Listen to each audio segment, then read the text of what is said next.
Bonjour et bienvenue dans Business Africa, je suis Ronald Kato. À suivre cette semaine, assis sur une mine d'or mais dépendant de l'aide externe, une question se pose pour le continent africain. Comment débloquer les capitaux nationaux pour financer les besoins en infrastructure? Frustrée par les droits de douane imposés par Trump, l'Afrique du Sud se tourne vers l'Asie du Sud-Est pour protéger ses exportateurs. Nous analysons le voyage de Ramaphosa en Indonésie, au Vietnam et en Malaisie. Et enfin, la crise économique en Égypte empêche les jeunes d'accéder à la propriété immobilière, les promoteurs immobiliers fixant des prix qui ne sont pas à la portée de toutes les bourses.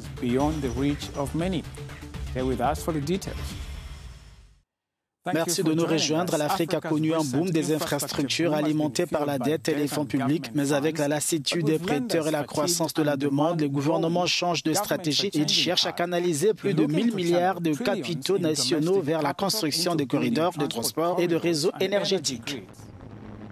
L'Afrique estime ses besoins en investissement infrastructurel à entre 100 et 150 milliards de dollars par an afin de combler son déficit en la matière. Ressources hydrauliques, réseaux électriques, pipelines ou routes, autant de projets que le continent peine à réaliser à un rythme suffisant. Ces dernières années, la majorité de ces financements ont été assurés par des prêts, notamment chinois. Toutefois, la crise de la dette et la saturation des prêteurs ont conduit Pékin à réduire son engagement dans les grands projets d'infrastructures africains, freinant ainsi le développement du secteur. Malgré cela, l'Afrique possède d'importantes ressources nationales, avec une capitalisation inexploitée estimée à 1100 milliards de dollars. Alors que se tient à Luanda un sommet sur le financement des infrastructures, les participants examinent comment transformer ces capitaux en projets bankable et durables. Si les méthodes traditionnelles comme les fonds publics, les prêts internationaux ou l'aide étrangère restent indispensables, elles n'apportent pas encore une solution suffisante pour combler le déficit infrastructurel du continent.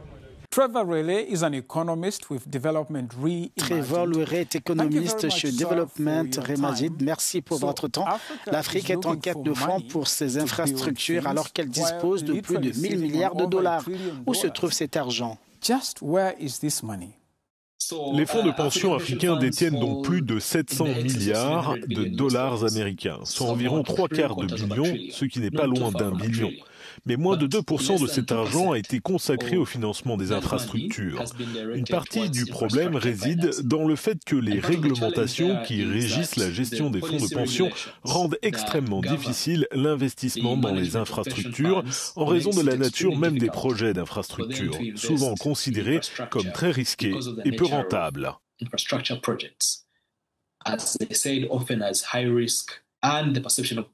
Au niveau national, il y a donc de l'argent, mais cet argent n'a pas été efficacement canalisé vers le financement des infrastructures.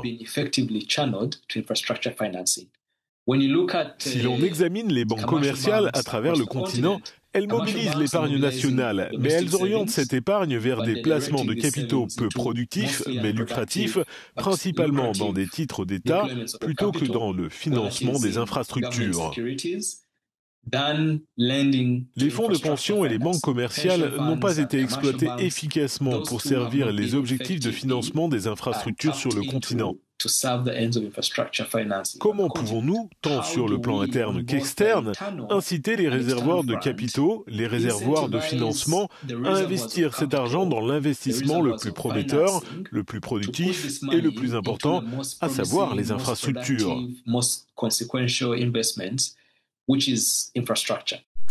Les capitaux privés considèrent l'Afrique comme une région à risque pour les investissements. Comment les convaincre de prêter a fortiori pour les infrastructures? Il existe plusieurs façons de procéder, mais il faut d'abord identifier les différents types de risques, puis les traiter de manière systématique. S'agit-il d'un risque politique, d'un risque lié aux politiques publiques, d'un risque financier, d'un risque lié aux devises, etc., etc.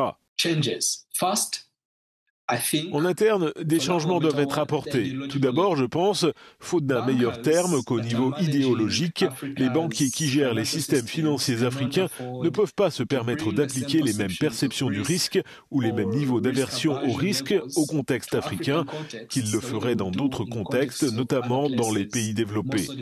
En effet, la finance est une bouée de sauvetage et s'ils se montrent conservateurs dans leur soutien aux impératifs de développement, ils se trompent de rôle au sein de l'écosystème du développement. Il est absurde de continuer à présider une population défavorisée dont vous mobilisez l'épargne tout en refusant de mettre cette épargne au service de ses impératifs de développement. Où les gouvernements peuvent-ils trouver d'autres sources de financement? Vous avez peut-être entendu parler des obligations vertes qui ont fait leur apparition ces derniers temps, destinées aux investisseurs sensibles aux questions environnementales. Ainsi, si les gouvernements et les secteurs publics sont en mesure de prendre en compte ou de démontrer leur sensibilité à l'environnement, la manière dont ils intègrent les évaluations de durabilité dans la préparation des projets, ils peuvent attirer cette catégorie d'investisseurs. Il est également nécessaire de diversifier les sources de financement. Il existe aujourd'hui de nombreux autres pays et marchés qui sont devenus des sources potentielles de capitaux pour les gouvernements qui émettent des obligations. Il y a les obligations samouraï au Japon et les obligations panda en Chine. Et puis, bien sûr, il y a la diaspora, ces personnes qui ont de l'argent, qui sont attachées à leur pays et qui veulent y contribuer de manière concrète. Les gouvernements peuvent donc à nouveau monter des projets, contacter les diasporas, émettre des obligations de la diaspora, comme l'ont fait certains pays tant sur le continent qu'au-delà. Ces deux éléments offrent de nouvelles possibilités pour lever des fonds afin de financer les infrastructures sur le continent. Trevor, merci pour votre temps. La taxe de 30% imposée par les États-Unis sur les exportations sud-africaines est la plus élevée d'Afrique subsaharienne. Face à la donne, le président Cyril Ramaphosa s'est rendu en Indonésie, au Vietnam et en Malaisie à la recherche de marchés alternatifs. L'Afrique du Sud renforce ses liens commerciaux avec l'Asie du Sud-Est, alors que les droits de douane continuent de perturber les échanges avec les États-Unis. Le président Cyril Ramaphosa s'est rendu en Indonésie, au Vietnam et en Malaisie pour le sommet de l'ASEAN, dans l'espoir de tirer parti de l'économie régionale qui pèse 3 900 milliards de dollars.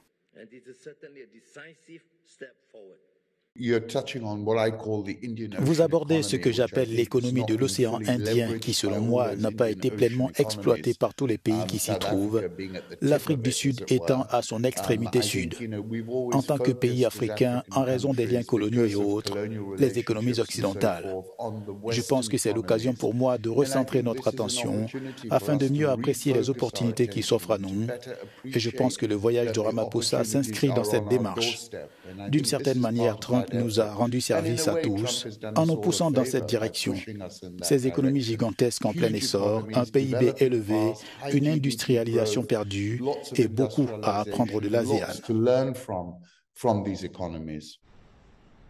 Depuis août dernier, l'Afrique du Sud subit 30% de droits de douane imposés par Trump, les plus élevés d'Afrique subsaharienne alors que les États-Unis sont le deuxième partenaire commercial du pays, après la Chine. Ces tarifs toucheront en particulier les secteurs de l'agriculture, de l'automobile et du textile à Pretoria. La Banque centrale sud-africaine a averti que la taxe américaine pourrait coûter jusqu'à 100 000 emplois, alors que le taux de chômage dépasse déjà les 30%. Il n'y a pas de pénurie de logements en Égypte, mais plutôt celle des acheteurs potentiels.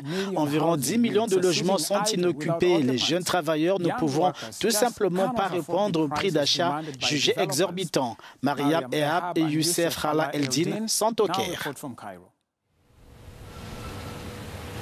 En Égypte, l'inflation a entraîné une forte augmentation de la demande immobilière. Les investisseurs cherchent à protéger leur patrimoine contre la dévaluation monétaire et laissent environ 12 millions de logements vacants. Des millions de jeunes Égyptiens se voient ainsi privés de la possibilité d'accéder à la propriété. J'ai voulu acheter un appartement. Mais cela n'a pas fonctionné car tout appartement nécessite un acompte et je n'avais pas cette somme. La crise s'est intensifiée en septembre 2023 quand l'inflation a atteint 38%. Cette hausse, combinée à une grave pénurie de devises étrangères, a affecté les prix des terrains et des matériaux de construction. Certains promoteurs immobiliers sont avides de profit. Ils veulent gagner autant que possible, alors ils fixent des marges très élevées. Le deuxième problème est que la valeur du dollar augmentait parfois par rapport à la livre égyptienne et qu'il existait deux taux de change, le taux du marché noir et le taux officiel.